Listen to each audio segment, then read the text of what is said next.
How to reset your Android phone. In this tutorial I'm gonna show you how you can reset your Android phone. So it's very easy. First, go to settings. After that, scroll down and then click on system. Now on the bottom here you will see advanced option. Just click on that. Now you can see reset option. Just click on that.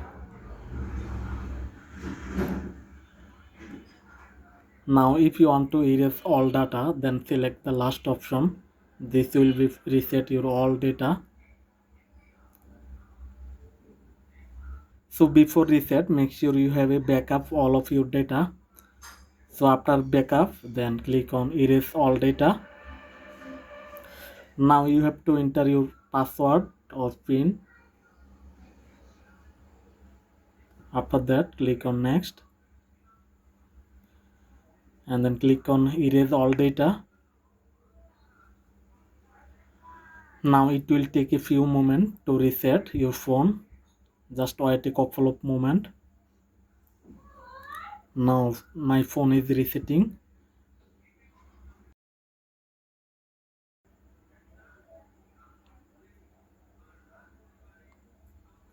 And there you go, we have successfully reset our phone.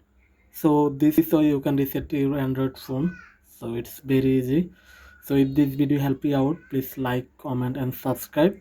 Thanks for watching and see you in the next video.